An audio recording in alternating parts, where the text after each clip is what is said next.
Welcome to Free Burn. This is Matt Ballard, your host. This is the podcast where we talk all things mental and behavioral health in the first responder community. Real life firefighters, police officers, EMTs and paramedics, clinicians, and doctors. It's time we have the real conversation and burn the stigma behind first responder mental health, one podcast at a time.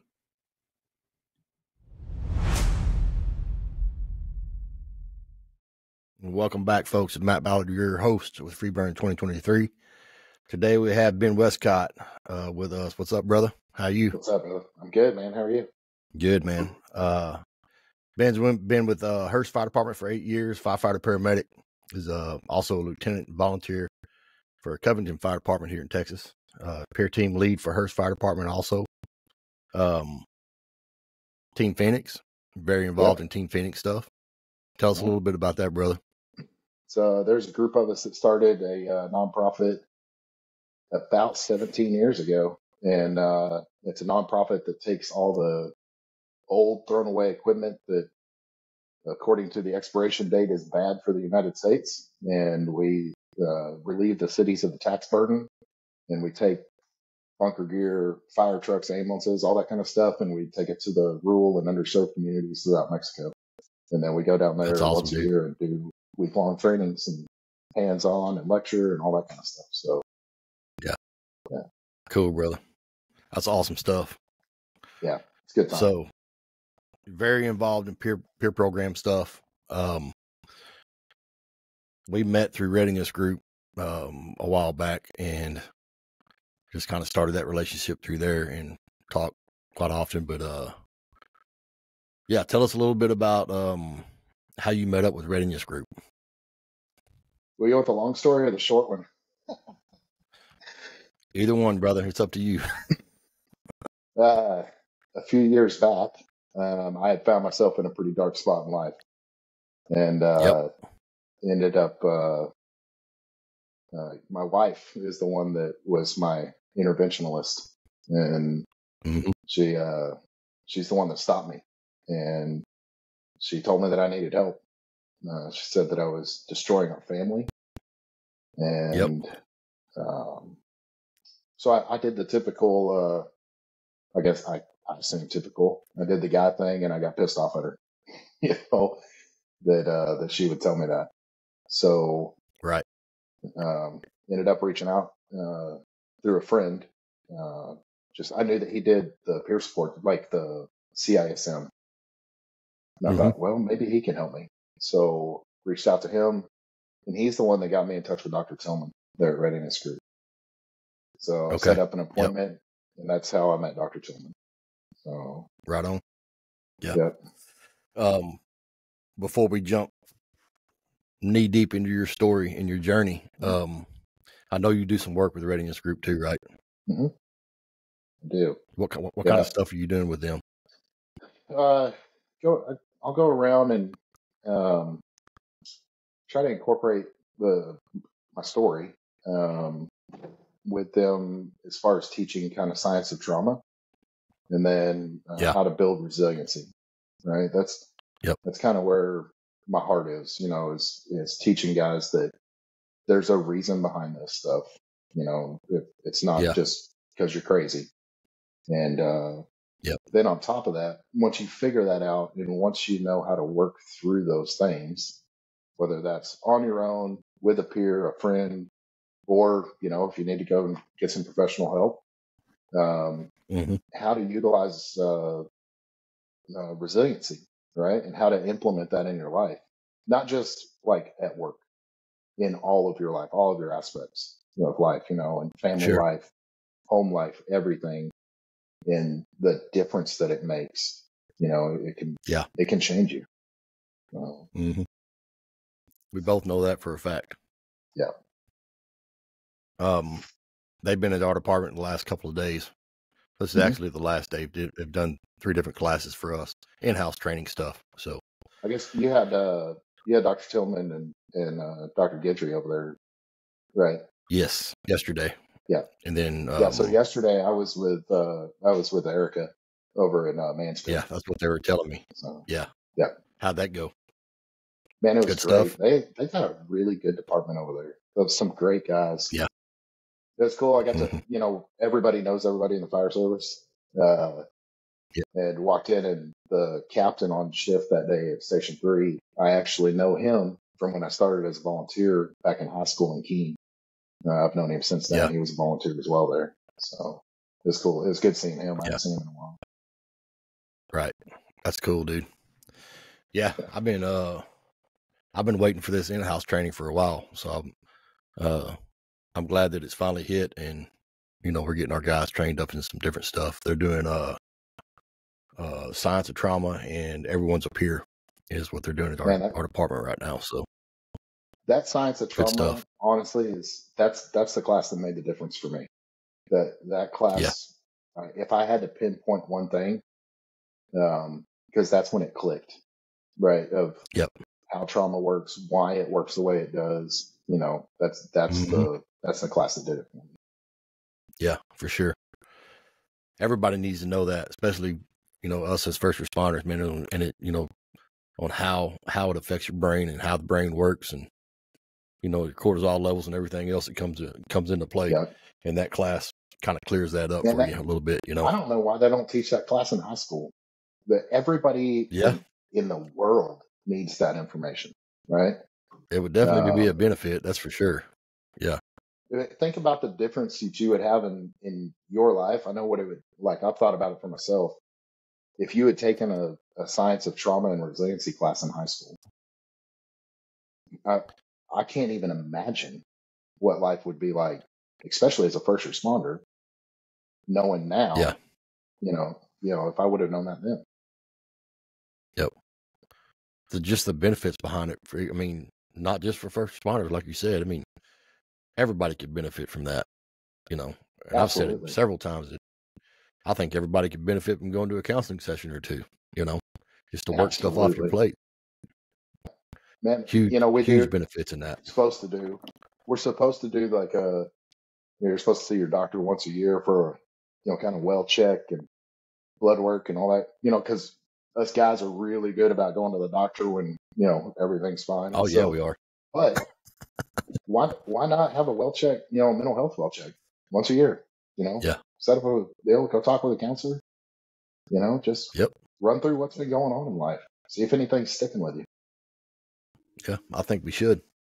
All right, brother. So, tell us a little bit about your story, man. A little bit about your journey, and let's break into that, and then we'll get into your healing process and where you're at today. How far back do you want to start? Let's go all the way back, dude. Where did it start from? Man, in my mind, it started from real little, like a kid. My mom tells a story about the time that I was 4 or 5 years old.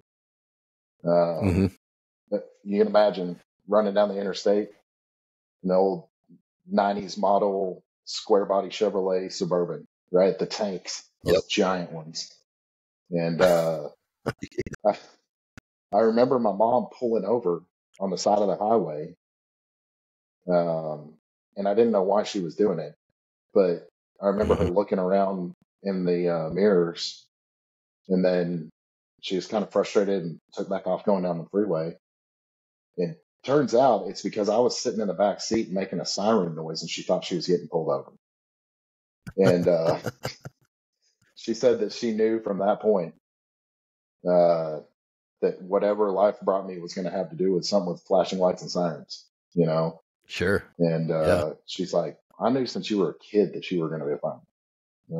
Apparently I was obsessed with fire trucks. Kind of like, I never grew out of that. I still love fire trucks. Sure. Yeah. But I was probably, I think I was about 10 years old. It was a Saturday, and we were there at the house, and I remember this huge column of smoke off in the distance. And I mean, pitch black, working fire. This is a massive fire going. And my dad was a fireman. He was a volunteer firefighter in the 70s and 80s while he was attending college and stuff. And And of course, his dad was a fireman, so it kind of ran in the family. Right. But I remember my dad's being like, "Hey, do you want to go see what's burning?" I was like, "Yeah." So we jumped in the car and we took off, chasing smoke, and it was down on the interstate, about 6-7 miles from the house. Mhm. Pulling up, and it was I think they recycled tires, like shredded tires, Right. and it had caught on fire and was burning. And I remember Dad pulling up, and he knew the deputy that was blocking the exit from the interstate, and the deputy let us through and went down there. And I remember sitting at the car, and Dad jumped out and made his way over to the engine, and knew the guys on the engine. And I remember watching my dad pump that engine while the guys from the volunteer fire department went to work, and we stayed out there for hours. I Yeah. remember him shoveling water with tankers, and Dad being up there on the pump panel, and man, I was hooked from that point. Yep. Man, I was hooked on anything fire department. Sure. So that just, I kind of decided right then, that's what I was going to do, and I never wavered from that. I don't remember ever wanting to be an astronaut or a doctor or a lawyer or anything like that. Like, I was going to be a fireman, and that was it. There was no change in my mind. Yep. Mm-hmm.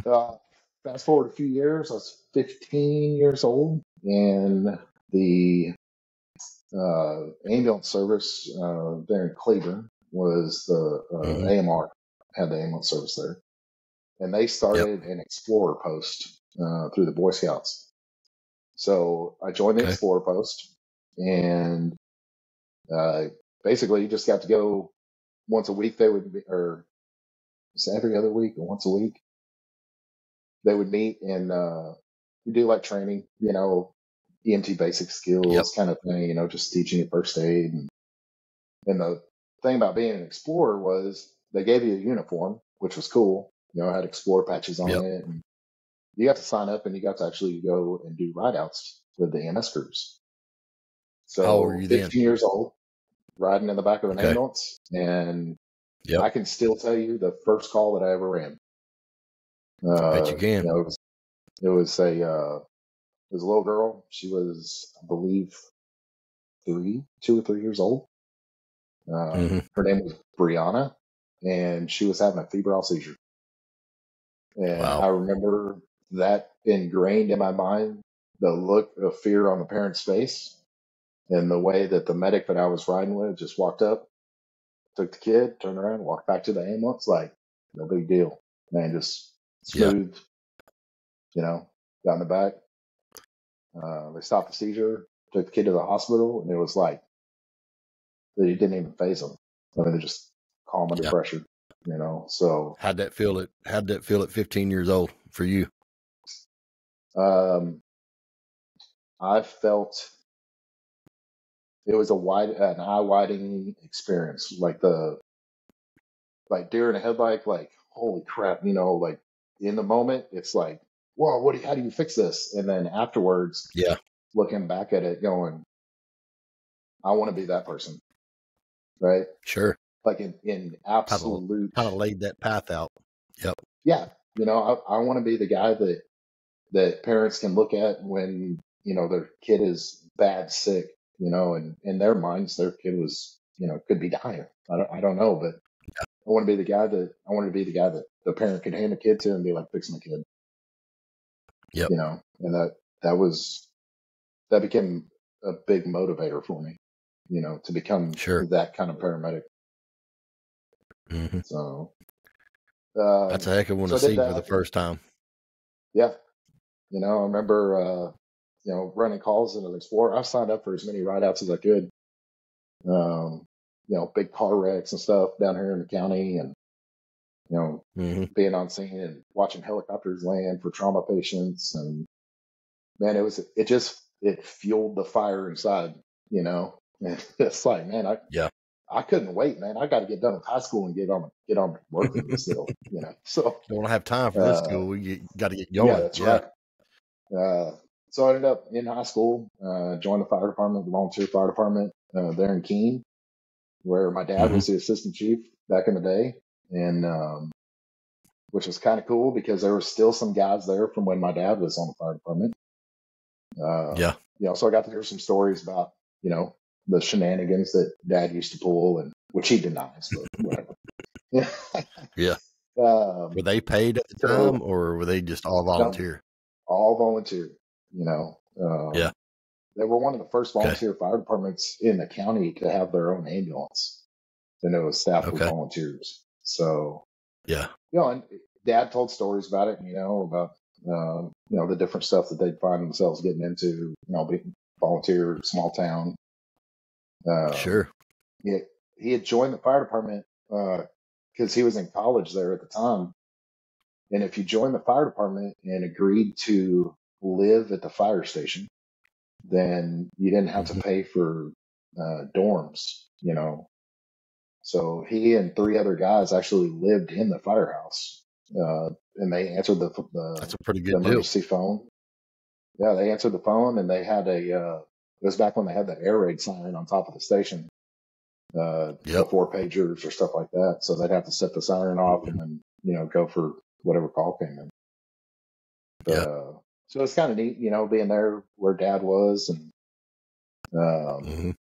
recently I was looking, I found some old pictures and actually found a picture of my dad, at a working fire, probably somewhere around 1980 or so. You can see him standing there it was a pump mounted on the front of the truck, and he was hooking a line up to it. And I looked real close at that picture, and I actually have the long coat and hip boots and his helmet that he was wearing in that photo. Fixing to ask you that. In my house. Yep, I've still got. I was going to say, I bet you he was wearing hip boots and a long coat. Yep. Sure enough. So, yeah, that's awesome. Yeah, and I got those there at the house, and I'll hold on to those, and that's heck yeah, keepsake. man. So that's awesome, dude. Yeah. So I started volunteering, and man, as soon as I was out of high school, I graduated, and 2 weeks later, I was enrolled in the EMT school, Hill College, and got my EMT and got hired for the Hillsboro Fire Department. And then when I was at Hillsboro, I went to Fire Academy, and then on to medic school. I got my paramedic, and then when I first got the job, it was the greatest thing ever because, one, they were giving me money to show up at the fire station, which was cool. Sure. You're getting paid. Being fresh out of high school. Yeah. Fresh out of high school, I was like, any money coming in is awesome, right? I mean, I can't believe it. Heck yeah. I was blown away that I was getting a $600 paycheck because it was $26,000 a year was the starting pay. And that's about what I started at, brother. Yeah, I was living it high on life, man. I was like, this is the greatest thing ever. It's like free money. They're gonna pay me to do this. Heck yeah. Yeah. And then I found that you can make more money if you go to work for, a bigger department up in the Metroplex. So ended up moving up to the Metroplex, and I still stay in touch with those guys down in Hillsboro. I'll see them quite often. But how long were you at Hillsboro? Just a few years. So a few years. Okay. Yeah, just a couple of years. And then I went to Watauga Fire Department. They're just outside of Fort Worth, and I was there for 8 years, and then over to Hurst. So so you got what? How many total years of service you got now? So total years of paid service next year will be 20. So you're right there at it. Yeah. Yeah. And they combined what? How long combined? Man. 25, 30? Yeah, because I started volunteering. Well, if you take it back to when I was 15 years old as a junior, and running calls, but I got on the volunteer fire department when I was 18. So, just over 20, 21, 22 years now. Yeah. So, yeah. So it's been a long time exposure to lots of traumas and stuff like that. So yeah, Lots of stuff. very similar with Yeah. me. Yeah, I started out as a volunteer, which a lot of people know this, but started out as a volunteer for Waxahachie Rural. I think I volunteered there for close to 5 years, and then went through EMT and fire school here in Navarro, here in Waxahachie, and then started testing, man, and got on at Waxahachie, or not Waxahachie, Balch Springs, and I've been there for fixing to go into my 23rd year. So total, I've got. You and I actually, I went to Navarro for fire and medic is where I went. So really, yeah, that was 2004, 2005-ish. So that was right after me. Yeah. I think I went. Yeah, because I graduated high school in 2003. So. Okay. Yeah, because I went in. I was 27, I think, when 25 or 26 when I started EMT and fire. Yeah. And I think I graduated in 2001, right before 9/11 is when I graduated. Yeah. Right before the towers got hit. Yeah. I was actually testing in Ennis that day. Oh, and, really? They stopped the test. I'll never forget this, man. You know, they always say you never forget where you're at when big events like that happen. Well, I was actually testing for a fire department in Ennis, Texas, and they stopped the test, and one of the captains came in and was like, "Hey, y'all need to come in here and look at this." So we walked in their day room, and they had it up on the TV. You know, the first tower had just got hit. And then about that time, the second tower got hit, and we're all looking at it like, we thought that they were just replaying the first tower. Well, no, it was the second tower getting hit. We finally realized it, you know. Yeah. Talking about mess your testing up, you know. So I was a junior in high school, and I remember them bringing the TV in so we could watch it. Yeah. Yep. I passed that test, didn't score high enough, but I went back, actually went back to Waxahachie Rural where I was volunteering at. And my stepbrother he was a Garland firefighter. We sat down there and watched that all day long, you know, just the events. Yeah.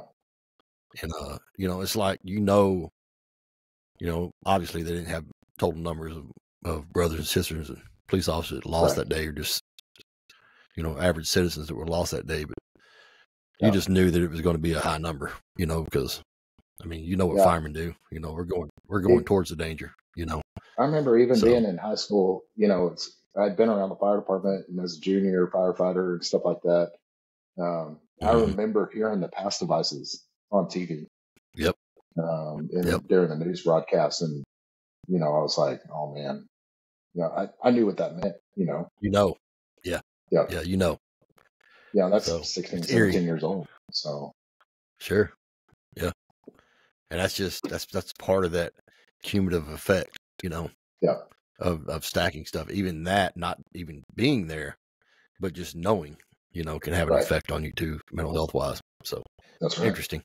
Sorry, brother, I didn't want to crush your story, but go ahead. Yeah. No, it's part of it. You know. I had a fleeting thought. There was a couple of my friends that joined the military, you know, after 9/11. After we graduated. And I had a fleeting thought about it. I looked at going to the Air Force because my grandfather on my mother's side, he was a career Air Force guy, and I'm not a small man. I never have been. I've always been a big boy. And the Air Force told me that they wanted me to weigh 168 pounds for my height. And I looked at that guy and I kind of laughed because I was like, man, I hit 200 pounds my 8th grade year. I don't think that's going to happen. So that was about the extent of thinking about joining the military. And I was already dead set on fire service anyway. So I just went that route. There you go. Yeah. Yep.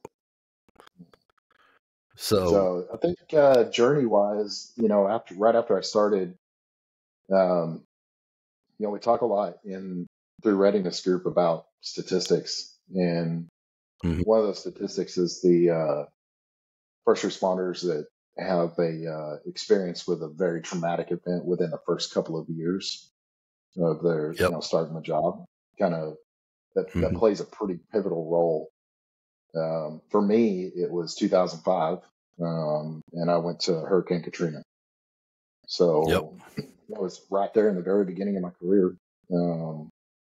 Now, I didn't go through the fire department. I went through my part-time job, which was working for the medical examiner's office. So I went to Katrina, me and a couple other guys. I think there was 4 or 5 of us that went. And we took 2 boats, and we spent our entire time down there dragging and tagging bodies out of the water. So that's a tough one. That was my first major event, right? I mean, I'd worked some kind of gnarly calls through the fire department as far as, bad car wrecks and, pediatric CPR and, stuff like that. But as far as big events, that was a big one for me. And honestly, a lot of my story kind of goes back and ties into the time when I was in Katrina, and in the aftermath of that. So we spent some time down there at Katrina. We actually, like I said, we took the boats, and the local boat dealership actually donated 2 flat bottom boats to us, the motors and everything. They're like, here, just take them. So we loaded up and went down there. And I remember when before we left, I was had the boat hooked up to my truck, and I was going to go over and meet one of the other guys, and then we were going to head off together. And I remember my dad coming out, and he kind of had a weird look on his face. He stood right in front of me, and I could tell he wanted to say something, and he said, you're going to do a lot of growing up over the next few days. Yeah. And I didn't know what that meant. But it was hard for him to say that. I could see that he was worried about that, Yeah. But he told me, he said, you're going to see a lot of things, and you're going to do a lot of growing up over the next few days. And that's all he said about it. He didn't give an explanation or anything like that. So in the moment, I remember thinking, I was like, it's kind of weird, but yeah, what does that mean? Yeah. So there's a lot going on. So I just almost kind of shrugged it off, like, okay, he's worried about me, going on something like this. Sure. But I remember, I had a pistol with me, and had a rifle, and then when we got we got north of New Orleans, and I remember pulling in. They told us to make sure and top off with fuel before we got down there, because fuel was scarce. And I remember we pulled into a Walmart fuel center, and man, there was a weird energy, right? A lot of frantic people. The storm had already passed, but still, there was a lot of frantic people. So how many days or was it past that y'all got down there? Past the actual hurricane? 2 days. Yeah, so we went down there. I was down there. I want to say it was going into either the second or third week after the hurricane. So a lot of the water had already receded. Yeah, the water was still up.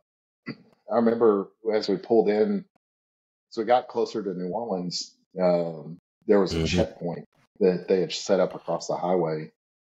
And we pulled up to it, and it was staffed by some military guys, some MPs. And there was a gentleman came out, and he was wearing fatigues, and he was rank of something. don't remember what his rank was, but I remember noticing like, hey, he's got some substantial rank on this dude. And yeah, he came out and they had asked us, the MPs had asked us what we were doing there and told them who we were and stuff. And he had us wait, and this gentleman came out and spoke with us, and he told us, he said, you guys are the first you guys are the first arriving medical examiners or coroners that we've had. It's like, we've really? had, like, yeah, that's how soon it was. Wow. Yeah. So he had brought us some grid maps, and we kind of worked out with him kind of a place where we were going to start, looking or whatever. And just, it was basically going to be a grid search. Yeah. And so, we kind of went over the maps with him and where we were going to set up. And then he asked us, he said, hey, are you guys armed? And we're like, yeah. And he's like, okay. He said, martial law is in effect. Yep. He said, but as long as you guys are armed, we're like, yeah, we're armed. We've got, long guns and handguns. And he goes, do you have any grenade launchers?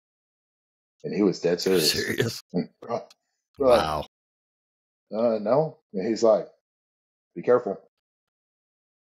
And then that was it. That was the end of the conversation. Well, even 3 weeks in, dude, when we went down there. Yeah. We went down there. I mean, it was still martial law. People ask me, what was it like down there? To me, it was like not being in America. You know what I'm saying? That's right. It was just different. The vibe was different. Yeah. Everything was different. And it was, I've never been in a war zone, but it kind of makes you think maybe that's what it's like, because there was stuff just out of place. I've ever experienced. Yep. He told us, he said, one of the things that stuck with me, he said, if you get into a situation, he said, shoot to kill. He said, just tag the body where you found it. And wow. That was the rules. That's kind of the rules of engagement for us. So we carried when we were down there, Yeah. Yep. It was wild. Very wild. He also told us, he said a couple miles down the road, he said there is a collection point where folks that are coming out are gathered up, to get assistance from Red Cross and FEMA and, that kind of stuff. He said, right. Whatever you do, don't stop. He said, because they will kill you and take your vehicles. He said, I don't care if you run over somebody, do not stop. Yeah. So that was a little overwhelming, like all of a sudden, because, this is a military guy. I'm a young man. I have a lot of respect for military and kind of hold them in esteem. And he's speaking to us about these things. And that was a very serious moment. And looking back, that's the kind of stuff my dad was talking about, hey, you're going into a different world type thing. Yep. But he wasn't lying, man. We took off down the road and got down there closer, and man, the checkpoint was set up on the middle of the freeway, and there was probably 1,000 people, just a mob with probably 1,000 people. Yeah. That are desperate. They're just trying to get help, Sure. And that's where my first traumatic event happened. Because as I was driving through, all I can remember, I see this giant crowd of desperate people, right? And you can see what desperation looks like, right? You know that look. Oh yeah. So driving down, all I can think was, I can hear this guy saying, "Don't stop, they'll kill you." Yeah. So as we're getting closer, I remember seeing this woman she was carrying a child, and she is running towards my truck, and it's like, "Don't stop, don't stop, don't stop." And I remember hitting her. Yeah. Wow. And I remember her coming off the front of my truck, off the quarter panel on the driver's side. Yep. And I remember the scream that she made. Yeah. Mm-hmm. It was the wrong That's wild, scream. dude. Right? Yeah. Yep. The scream was not a scream of pain, like she had just been hit by a truck at 40 miles an hour. Yeah. It was a scream of desperation. Yep. Mm-hmm. You know, and that stuck with me for a long time. Sure. You know, I can still hear it, you know. How can it not, you know? Yeah. It was, but I think of Katrina, that was probably the first real, you know, shit's real. Yep. You know, this is real life. So got down there and we set up the north end of town, and we were actually using the I-10 and overpass that was I-10 as a boat ramp, you know, and sleeping in our trucks. And, you know, with any daylight hours, we were out there, you know, up and down streets in the boats, looking for bodies. Yeah. We'd get calls for, hey, you know, third house down on this such and such area. They think there's somebody there, cutting a hole in the roof, finding a body, using a pike pole to, you know, fish the body out. And then I remember we ran out of body bags. Wow, so dude. Initially we'd float them into a body bag, zip it up, put a rope on it, and we'd tie it and just drag it behind the boat as we were making our way through. And then ran out of body bags. So then it got to the point where we were just tying bodies behind the boat. And they brought us a reefer trailer, a big 18-wheeler reefer trailer, and a guy with a forklift. And we would get, you know, some bodies, and we'd come back over to, so where we were set up, there was one bridge we were using where our trucks were parked, and that we were using that for launching our boats. And then on the other bridge over here a little bit, they had set that reefer trailer. So we'd pull up over there. Yeah. And then that guy with a forklift would love to pick the bodies up, and he'd just drive them up into the forklift, you know, put them up in the trailer. And that was kind of storage area. Yeah. But, so, you know, we made some friends down there, met some guys that had sent their families to Texas and stayed back on an ambulance, and they were living out of an ambulance, just trying to take care of people. You know, so in the evenings they'd come over and start IVs on us and dump fluids in us because we were freaking dehydrated. Sure. And met some guys from the sheriff's department that were, you know, during the daytime, they were the night shift guys. So during the daytime, they were sleeping in their cars, but what they would do is they would come park next to our trucks, and they would sleep in their cars by the trucks while we were out on the water. Come back in the evening, and one of them would run and go down to the military checkpoint and pick up a bunch of MREs and come back, and we'd do MREs together. And then those guys would go out and do their night shift thing while we slept, you know, and they'd come by and check on us periodically and stuff like that through the night. But it was a heck of a trip. So I'm telling you, dude, I was down there for a week, and I don't care if I ever see another MRE. That's all we ate while we were down there, you know, for the most part. Those things were terrible. I hear they've gotten better, but back then they were awful. Yeah. So that was life-changing events, and it was a crazy time for sure. Yeah. So I know what you mean. You know, years later is when I put it together what my dad had been talking about, you know. And I think honestly, I understood years later, you know, when I started putting those things together, but I don't think I really understood what he meant until I was dad. Yeah. And then it made sense. Yep. Right. Yeah, it's a different perspective then. Yeah. I can't imagine the way that I would have felt if it was my kids going, you know, or even worse, if I had a kid that I was sending off to military service or something. You know, that'd be tough. It's tough.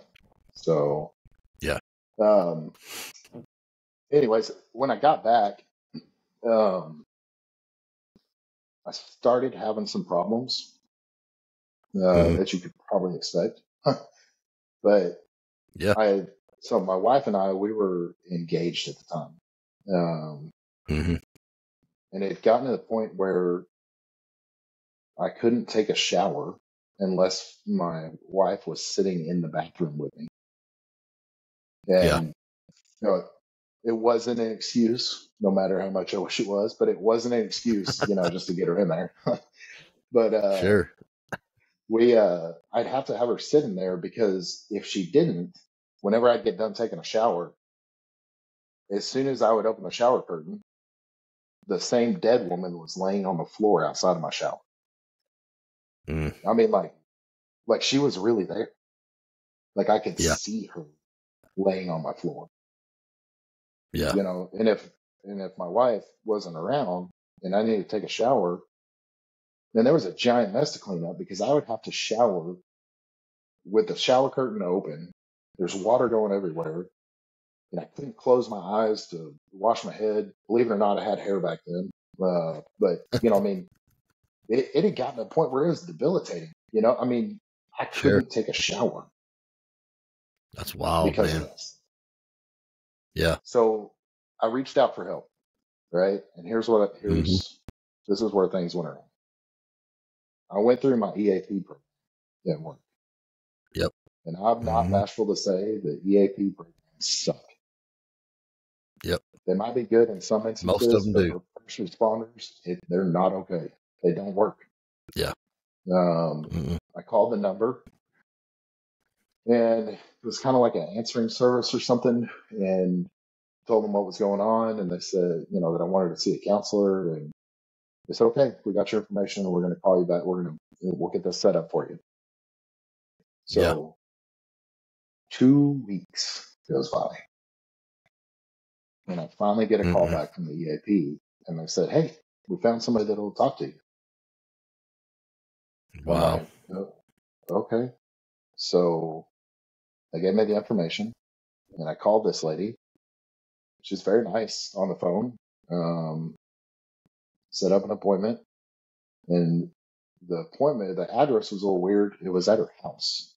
And it turns out that she's a retired therapist, but she still does some work for EAP programs.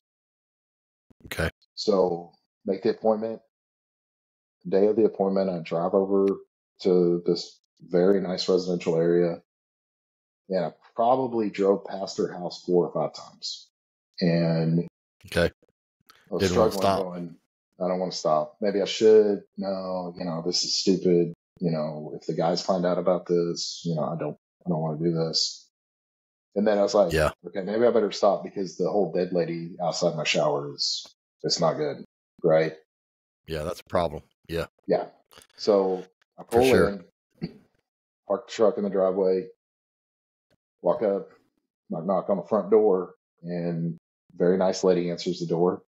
And we're standing there in the doorway, and she's like, so I hear you're having some problems. I said, yeah. I said, I'm seeing the dead body in my bathroom right outside my shower. And she's like, oh, okay.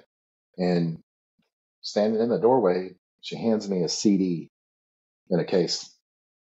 And it's one of those, like, you buy at Walmart, just you can buy like the stack of clear cases. And I can see the front of the CD, and it has clouds, and in white cursive it says breathe. And she said, so whenever you start feeling this way, I want you to put this CD on, and I want you to listen to it, and it's going to coach you through breathing, and it'll help you with your anxiety. And that was it? I said, okay. And she goes, wow. All right. She goes, I appreciate you stopping by. And she shut the door. Dadgum, dude. And I was, I mean, so I get in my truck, and I back out of her driveway, and I threw the CD out the window, and I made a decision right then that I would never ask for help again. Because the guys in my fire department, I didn't ask for help. My dad never talked about asking anybody for help. My grandpa never talked about asking anybody for help. And when I went to fire academy, they told me that we were going to see bad stuff and we were supposed to suck it up and do our job. I remember them saying, suck it up and do your damn job. So that's what I decided I was going to do. And that's exactly what I did for the next decade. Is I sucked it up and I shoved all that stuff down and I just kept doing my job. And that was through 13 pediatric CPRs over the next 10 years. That was through fatality car wrecks. That was through, you name it. Regular fire department calls that we all run, right? Sure. I just did my job and I sucked it up and I shoved that stuff away and I didn't even look at it. So sad part is it don't ever go away. Yeah. The years go past and fast forward to I'm walking through my house and my wife comes up to me, stops me behind the couch in the living room and puts her hand square in the middle of my chest. And I remember thinking, the first thing that crossed my mind was, that's where you put your hand when you're doing CPR. Like that's where I went with that. It wasn't like, what's she doing? You know, like that's where you do CPR. And she just looked at my soul and she said, stop. And I was like, stop what? And she told me, she's like, listen, you are destroying our family. She's like, you're not here even when you are here. You don't come home until after the kids are in bed. You're angry all the time. She's like, you get up and change the bed sheets because you sweat through them every night. She's like, you need help. She's like, I don't know what's wrong with you, but you need help. So I got mad at her. I mean, what else you got to do? Right? So I got mad at her because I did the typical, like, how dare you talk to me like this? Like, you don't know. You don't know what I've seen, you know? So I got in my truck and I left and I was angry. I mean, just a pit of rage, you know? Yeah, I remember driving in my truck, just screaming and cursing, throwing it at the windshield. I mean, just angry. Sure. Then as I was driving, it dawned on me that I was yelling at myself. Like all of a sudden, all this anger, I was like, wait a minute. Like I'm yelling at me. And I didn't know why, you know? But it was right then that, you know, I thinking about what my wife had said was, man, I was headed towards not having a family. Right. I mean, that's what she had told me. Like, you're destroying us, you know? So, so that's when I made the first step of getting help. That's when I honestly, you know, more than just call an EAP number, I had to do something, you know? So that's when I reached out to a friend, and that's when I called a friend that did the CISM and gotten put in touch with Dr. Selman. Okay. So, all eerily familiar, right? On how we can go there. And it's crazy how we don't even, you know, we know something's wrong, but we don't know what the hell's going on. You know, it's like, I know mine came out in anger. It came out in a ton of different ways. You know, I'd just be a complete butthole around the house and just, you know, you get off duty, and some days were better than others, but, you know, working CPRs or whatever it may be. And then, you got a call? No. Okay. Yeah. Working CPRs or whatever.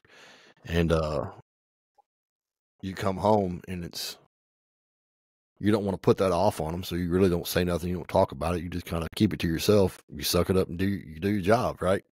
You don't want to put that burden off on somebody else. And that's probably the worst thing that you can do is just keep that stuff bottled up. You gotta have that person, man, to release that stuff, you know? Yeah. So I know exactly what you're talking about, because same thing here, you know? Yeah. I can remember my wife telling me that, you know, one of the kids would get hurt or whatever, just scratch her knee or whatever it was, and just lack of empathy on my part, because, you know, the stuff we see compared to a scratched knee, you know, I'm not trying to downplay that by any means, but, yeah, you're just like, come on, you know, you didn't suck it up, you know? Yeah. There's no bandwidth to handle that stuff. Yeah. You know, and that's looking back on it now, you know, it's kids need that, you know, they need to learn that empathy and everything else from their parents. Right. So yeah, you know, if you can get ahead of that, go ahead. No, teaching this stuff to my kids has become a priority, you know. Yep. You know, and I didn't learn that until after going through the EMDR therapy with Dr. Tillman. Yep. You know, because that's when things started clicking. You know, when I went in there to see her and do the EMDR therapy, I'll be honest, I was a skeptic. You know, I was too. I was like, 100%. She had told me to Google search it, just, you know, and then because that's what we're going to be doing, and I was like, this is hocus pocus. Yeah, this is ridiculous. This is some voodoo stuff, man. Yeah. And I remember thinking to myself, I was like, man, if the guys at work ever found out that I did this, oh my God, dude, that's ammunition, you know? Oh yeah, sure.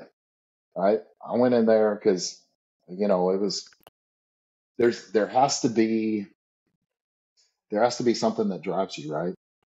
And I had to make the decision, like, hey, it's either going to be go to this EMDR hocus pocus stuff, or the alternative is the first thing that's going to happen is you're going to lose your family, right? And then, you know, in my mind, the next thing that happens is you do something and you lose your job, you know, and then you end up becoming suicidal. And, you know, I was never suicidal. But I had gotten to the point where I understood why guys were committing suicide, and I didn't have a problem with it because it made sense. Were you having ideations or anything like that? No, I never did. Like, I don't know if it's just because I was depression. Too angry. I had a lot of anxiety. Did you? Yeah. Anxiety is what. And yours probably came out more as anger than anything. Yeah. So I masked mine a lot with being like constantly doing something, running away from the thoughts and trying to hide from all of the triggers. So, man, I mean, at one point I had 6 jobs, right? Wow, just bro. because I needed to be busy. I had to be doing something. There was no way that I could sit. Keep your mind busy. Yeah. Yeah. But I went in there. That was me, dude. I did that EMDR, and man, you know that you're hesitant and you're kind of second guessing yourself. But for me, after the first pass with the little vibrator things, the paddles that she uses, man, I kid you not, I don't know if they had you do it the same way. That she had me start off by finding like a calm place in my mind, like imagine that you're sitting somewhere that you can be calm. So in my mind, that was the front porch of a cabin in the mountains, and it's snowing, and a cup of coffee. Like that's, to me, that would be like the most calming place that I could go. Sure. And then she did the pass with the paddles, and man, I was in New Orleans, like instantly. I was standing on a bridge and I could smell the water sitting in her office. Yeah. It was that crazy, ain't it? 60 seconds. And I was there. And that's where we kicked off and started working, stuff from Hurricane Katrina. So, I mean, that had been 15 years before. Yeah. So went through and, Trish told me about, getting up and changing the sheets on the bed because I was sweating through them.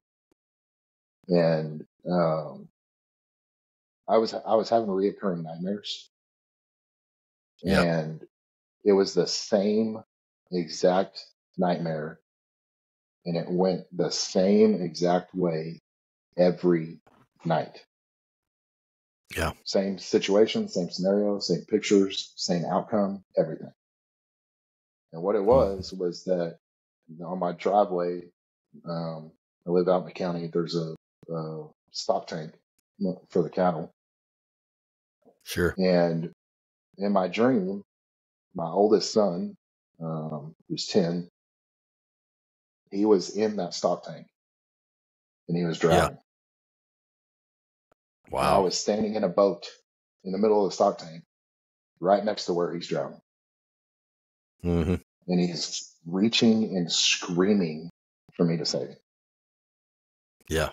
And every night I watch my kid die and drown. Yeah. Because I was too scared to get in the Dang, water. bro.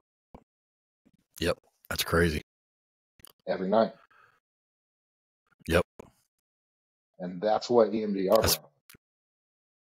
Oh, yeah.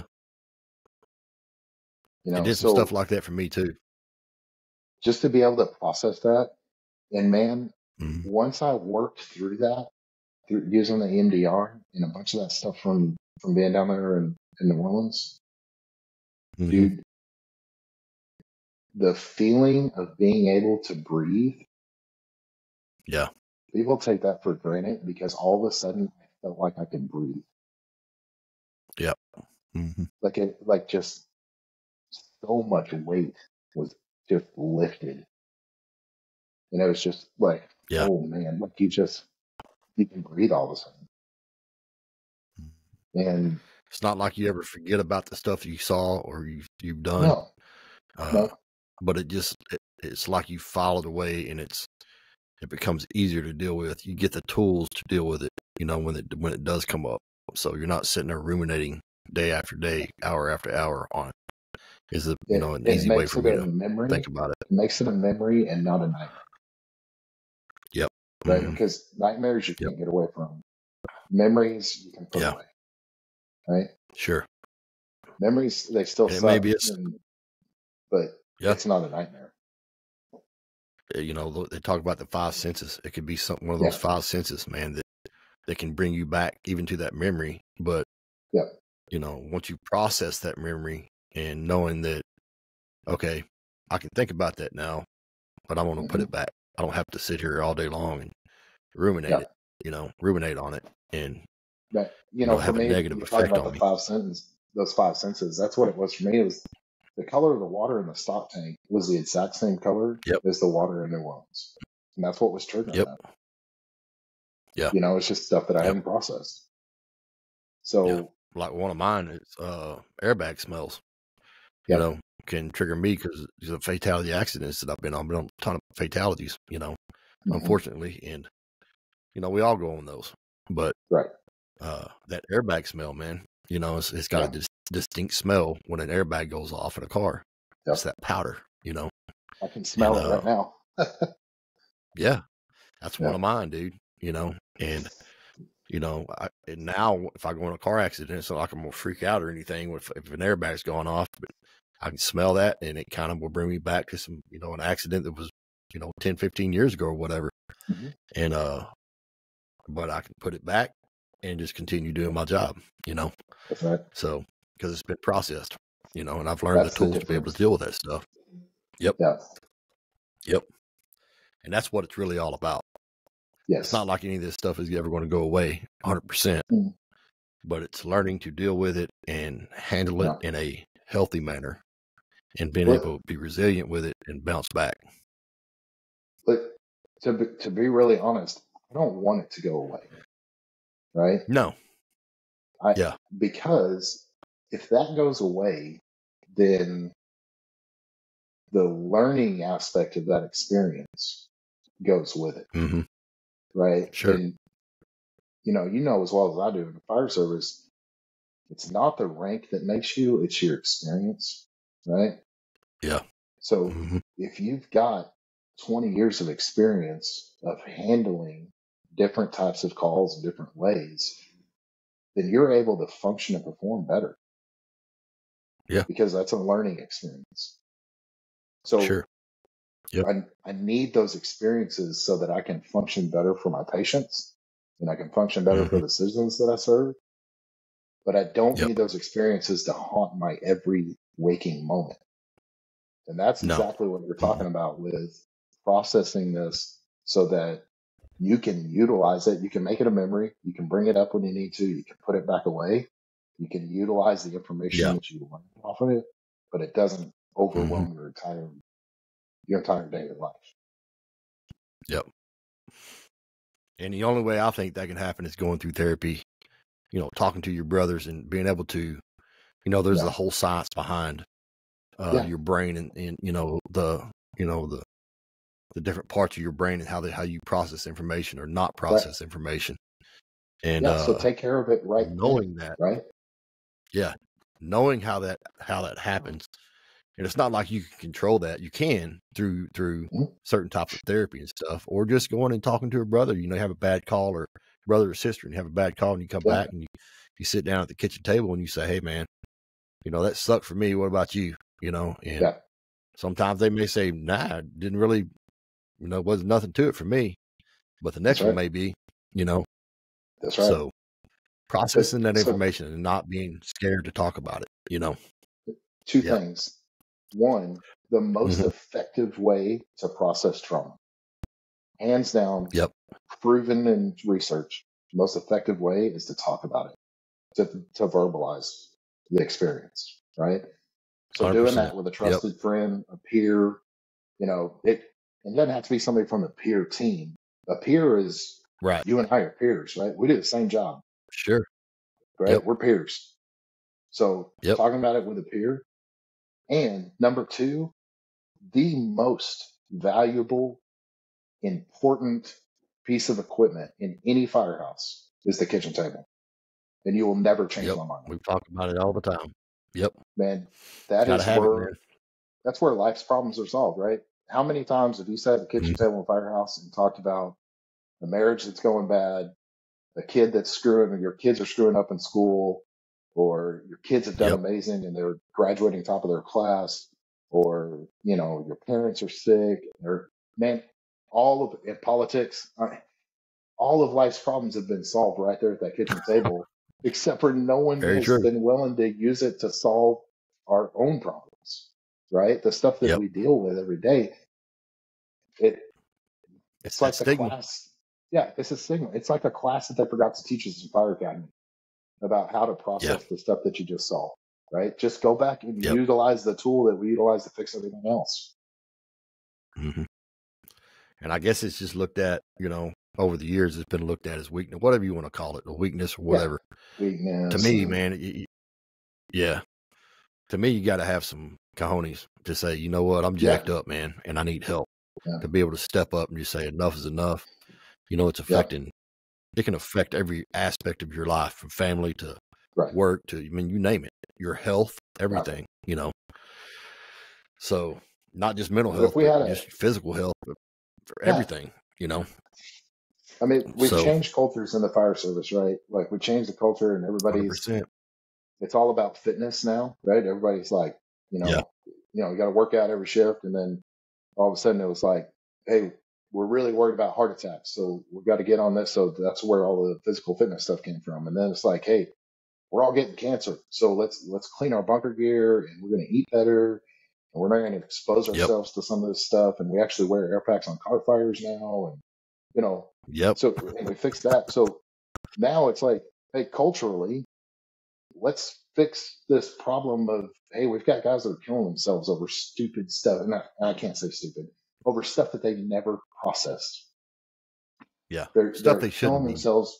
Having to deal That's with. right. It's a stupid reason, right? Because there's a way to process it and it's easy to do, right? How easy is it for you and I to have a conversation about a call that we just ran? Because we do it anyways when we're talking about our tactics and what protocols we used. So why can't we talk can about be it as simple from as that. the aspect of the five senses, man? Is there something that smelled weird or stuck out with you, or a sound that you heard?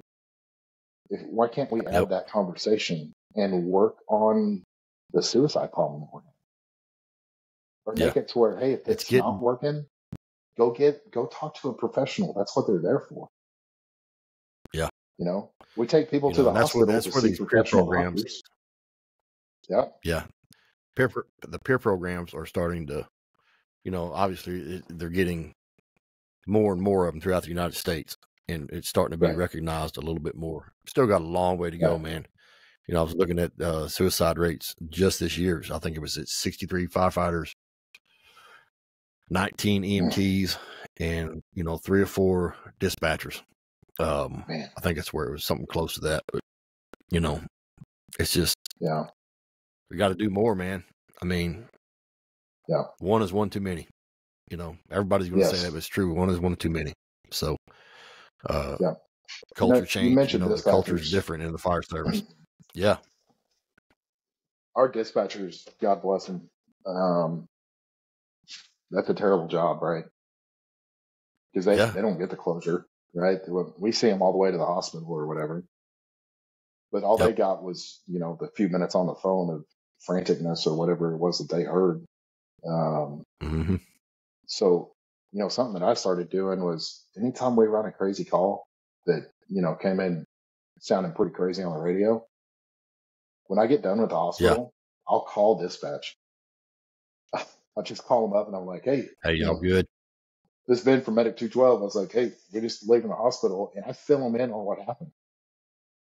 Yeah. Right. Like, hey, this is what we found, and this is what we ended up doing for them, and we got them to the hospital, and this is what kind of shit, just to try and give them something, you know, or, you know, and let them be like, man, this is what we heard, and kind of starts a little conversation with them. Just takes a couple of minutes to let them kind of verbalize what they experienced over the phone with them. And then, just like we do in the CISMs, right, where somebody else can start filling in some of the blanks, it lets me fill in some blanks for them, you know, give them an outline. Painting that picture, man. Yeah. For sure. And that's what it's about, man, you know? Yeah. So cool, brother. That's, I'm glad you came on and shared that journey. And, you know, I know you're very involved in the mental health stuff and some other stuff as far as like going to Mexico and you know, sharing equipment with those guys down there. And man, we even started teaching mental health classes in Mexico. That's cool, bro. Hey, if you ever need me to go down there with you to do that, I'm 100% in. Absolutely. For sure. Hey, I've got a big trip coming up next spring. So do you? Yep.